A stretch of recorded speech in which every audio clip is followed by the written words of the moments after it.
Secretariat assistant mains paper 2-ൻ്റെ ഒരു mock ടെസ്റ്റാണ്.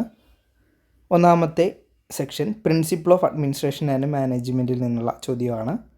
ആദ്യ ചോദ്യം, who propounded the bureaucratic theory? Bureaucratic theory ആരാണ് പ്രൊപ്പൗണ്ട് ചെയ്തത്?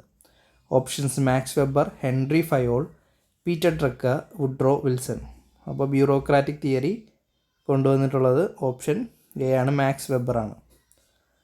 മാക്സ് വെബറാണ് ബ്യൂറോക്രാറ്റിക് തിയറി ഡെവലപ്പ് ചെയ്തിട്ടുള്ളത്. രണ്ടാമത്തേത്, ഫാദർ ഓഫ് സയൻറ്റിഫിക് മാനേജ്മെൻറ്റ് ആരാണ്? ഫാദർ ഓഫ് സയൻറ്റിഫിക് മാനേജ്മെൻറ്റ് എന്ന് പറയുന്നത് ഫ്രെഡറിക് ടൈലറാണ്. F W ടൈലറാണ് father of scientific management എന്ന് പറയുന്നത്. അടുത്തത്, which theory focuses on human relation in administration?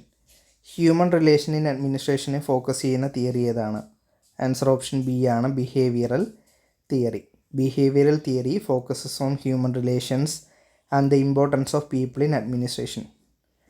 അടുത്ത ചോദ്യം, which is not a type of organisation? താഴെ തന്നിരിക്കുന്നതിൽ ഓർഗനൈസേഷൻ്റെ ടൈപ്പ് അല്ലാത്ത ഇതാണ്. Public, private, non profit and sovereign. Answer option D ആണ്, സോവേറിയൻ ആണ്.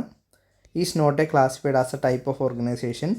Public, private and non profit are the main types. അടുത്തത്, TQM എന്ന് പറഞ്ഞാൽ എന്താണ്? TQM എന്ന് പറഞ്ഞു കഴിഞ്ഞാൽ ടോട്ടൽ ക്വാളിറ്റി മാനേജ്മെൻ്റ് ആണ് TQM എന്ന് പറയുന്നത്. TQM refers to total quality management.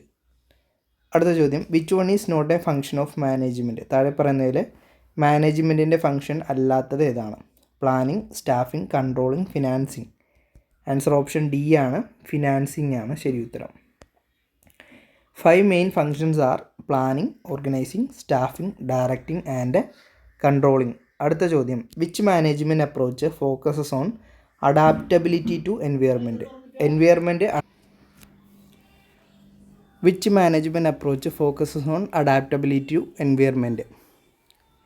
Classical, behavioural, contingency and bureaucratic. Answer വരുന്നത് കണ്ടിജൻസി ആണ്.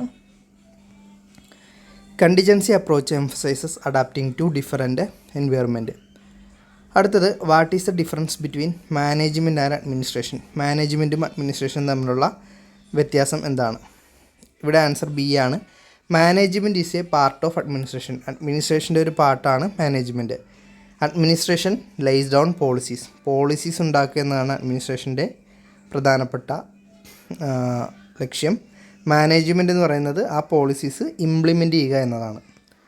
അടുത്തത്, കോൺസ്റ്റിറ്റ്യൂഷൻ ഓഫ് ഇന്ത്യയിൽ എന്നുള്ള ചോദ്യമാണ്. Who appoint the chief minister of state? Chief minister of സ്റ്റേറ്റിനെ അപ്പോയിൻറ്റ് ചെയ്യുന്ന ആരാണ്? ഓപ്ഷൻ ബി ആണ്, ഗവർണറാണ് ചീഫ് മിനിസ്റ്റർ ഓഫ് സ്റ്റേറ്റിനെ അപ്പോയിൻറ്റ് ചെയ്യുന്നത്. അടുത്ത, സുപ്രീം കോർട്ട് ഓഫ് ഇന്ത്യ എന്ന് പറയുന്നത് എന്താണ്? കോർട്ട് ഓഫ് റെക്കോർഡാണോ, അപ്പലേറ്റ് ഓഫ് കോർട്ടാണോ, അഡ്വൈസറി ഓഫ് കോർട്ടാണോ? ആൻസർ ഓപ്ഷൻ ഡി ആണ്, all of the above. Supreme court is a court of record, appellate as well as advisory jurisdiction. അടുത്ത, which part of the constitution contain fundamental right? Fundamental right വരുന്നത് എവിടെയാണ്? Part 3-ലാണ് fundamental right വരുന്നത്. Fundamental right are contained part 3 of the constitution of India. Okay, അടുത്ത ചോദ്യം, the term republic in the preamble indicate. Republic എന്ന് പറഞ്ഞാൽ എന്താണ്? Elected head of state, rule of majority, rule of law, social justice. Answer എന്താണ്? Elected head of the state ആണ് republic എന്നതുകൊണ്ട് ഉദ്ദേശിക്കുന്നത്. Republic means the head of state is elected and not hereditary. അടുത്ത ചോദ്യം, doctrine of pleasure is associated with. Doctrine of pleasure എന്ന് പറയുന്നത് എന്തുമായിട്ടാണ് associate ചെയ്യുന്നത്? Services under union and state, financial relation, central state coordination, none of the above. Answer option A ആണ്, services under union and state ആണ് doctrine of pleasure കൊണ്ട് അർത്ഥമാക്കുന്നത്. Doctrine of pleasure refers to the tenure of government servant under the union and state. അടുത്ത, panchayat raj was introduced by which amendment? Panchayat raj introduce ചെയ്തത് ഏതാണ്? 73-ാമത്തെ amendment പ്രകാരമാണ് panchayat raj introduce ചെയ്തിട്ടുള്ളത്. Which article deal with financial relation between centre and state?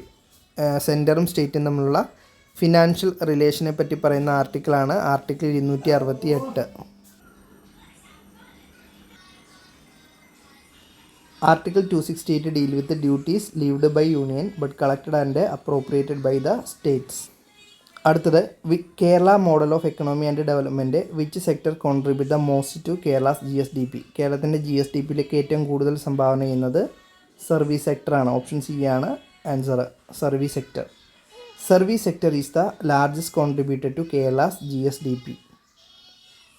അടുത്ത ചോദ്യം, which sector is driving the knowledge economy in Kerala. കേരളത്തിൻ്റെ knowledge എക്കണോമിയെ ഡ്രൈവ് ചെയ്യുന്നത് ഓപ്ഷൻ എ ആണ്, IT സെക്ടറാണ്.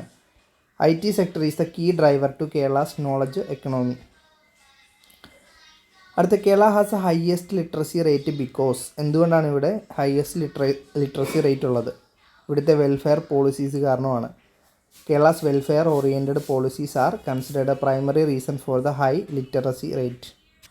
അടുത്ത, which crop is not a major crop in Kerala. തന്നിരിക്കുന്നതിൽ കേരളത്തിലെ major crop അല്ലാത്തത് ഏതാണ്? Rubber, coffee, rice, wheat. ഇവിടെ ആൻസർ വരുന്നത് ഓപ്ഷൻ ഡി ആണ്, വീറ്റാണ്. Wheat is not extensively cultivated in Kerala. അടുത്ത, which programme empowers woman in Kerala. കേരളത്തിൽ വുമണിനെ എംപവർ ചെയ്യുന്ന എന്താണ്? കുടുംബശ്രീയാണ്. Kudumbashree is the prominent woman empowerment in Kerala. അടുത്തത്, which is the challenge faced by Kerala model. Kerala മോഡലിലെ ചലഞ്ച് എന്താണ്? Unemployment, low population, brain gain, none. Unemployment ആണ് ഇവിടുത്തെ ഒരു challenge. Unemployment is one of the prestigious challenges in Kerala. അടുത്ത, which is the reason for Kerala model success. Kerala model സക്സസ്സിനുള്ള പ്രധാനപ്പെട്ട ഒരു reason എന്താണ്? Brain gain, out migration, social reform, industrialisation. Answer social reforms ആണ്. Social reforms and focuses on health, education and major contributors. അടുത്തത്, a major feature of Kerala model. Kerala മോഡലിൻ്റെ ഒരു പ്രധാനപ്പെട്ട feature എന്താണ്? ഹൈ പെർ ക്യാപിറ്റ ഇൻകം ആണോ, low literacy ആണോ, high human development index ആണോ, high poverty ആണോ? ആൻസർ എന്താണ്? ഹൈ ഹ്യൂമൻ ഡെവലപ്മെൻറ്റ് ഇൻഡെക്സ് ആണ് ഇവിടുത്തെ ഒരു പ്രധാനപ്പെട്ട. Kerala model is known for the high HDI, human development index കൂടുതലാണ്. ഡിസ്പൈറ്റ് മോഡറേറ്റ് ഇൻകം ലെവൽ കുറവാണെങ്കിലും HDI കൂടുതലാണ്. എൻവയറമെൻറ്റ്, ക്ലൈമറ്റും ഡിസാസ്റ്റർ മാനേജ്മെൻറ്റ് എന്ന ചോദ്യമാണ്. Which is not a type of ecosystem. തന്നിരിക്കുന്നതിൽ എക്കോസിസ്റ്റം അല്ലാത്തത് ഏതാണ്? Forest, dessert, urban, aquatic. Answer urban ആണ്. Urban is not a considered a natural ecosystem. അടുത്തത്, ozone layer depletion mainly causes. Ozone layer ഡിപ്ലീഷൻ്റെ പ്രധാനപ്പെട്ട കാരണം എന്താണ്? അതുമൂലം ഓസോൺ ഡിപ്ലീഷൻ മൂലം ഉണ്ടാകുന്നത് സ്കിൻ ക്യാൻസറിന് കാരണമാകുന്നുണ്ട്. Ozone layer depletion increase ultraviolet radiation causing skin cancer. അടുത്തത്, which river is not in Kerala. കേരളത്തിലില്ലാത്ത റിവർ ഏതാണ്? പെരിയാർ, നർമ്മദ, ഭാരതപ്പുഴ, പമ്പ. ആൻസർ നർമ്മദയാണ്. Narmada flows mainly in central India, not in Kerala. അടുത്ത, NDMA എന്ന് പറഞ്ഞാൽ എന്താണ്? NDMA എന്ന് പറഞ്ഞാൽ നാഷണൽ ഡിസാസ്റ്റർ മാനേജ്മെൻറ്റ് അതോറിറ്റിയാണ്. ഓപ്ഷൻ എ ആണ് ശരി ഉത്തരം. NDMA is India's apex body for disaster management. അടുത്ത ചോദ്യം ഗവേണൻസുമായിട്ട് ബന്ധപ്പെട്ടാണ്. MIS എന്തുമായിട്ട് ബന്ധപ്പെട്ടിരിക്കുന്നു? MIS എന്ന് വെച്ച് കഴിഞ്ഞാൽ എൻ്റെ ഫുൾ ഫോമാണ് മാനേജ്മെൻറ്റ് ഇൻഫർമേഷൻ സിസ്റ്റമാണ് MIS. MIS stand for management information system. അടുത്തത്, what is the main aim of the governance. ഗവേണൻസിൻ്റെ പ്രധാനപ്പെട്ട ലക്ഷ്യം എന്താണ്? Increase paper work, improve service delivery, restrict transparency, increase corruption. Answer option B ആണ്, improve service ഡെലിവറിയാണ്. The main aim is to enhance government service delivery and transparency. അടുത്തത്, IT act 2000 എന്ന് പറയുന്നത് എന്തുമായിട്ടാണ് ബന്ധപ്പെട്ടിരിക്കുന്നത്? IT ആക്ട് 2000 എന്ന് പറയുന്നത് എന്തുമായിട്ടാണ്? സൈബർ ക്രൈംസുമായിട്ടാണ് ബന്ധപ്പെട്ടിരിക്കുന്നത്. IT act 2000 address cyber crimes and electronic governance. അപ്പോൾ ഒരു 30 ചോദ്യങ്ങളുള്ള ഒരു മോക്ക് ടെസ്റ്റാണ് നമ്മളിപ്പോൾ കണ്ടക്ട് ചെയ്തത്. കൂടുതൽ മോക്ക് ടെസ്റ്റ് ലഭിക്കുന്നതിന് വേണ്ടിയിട്ട് ക്ലാസ്സുകൾ ഫോളോ ചെയ്യുക. Thank you.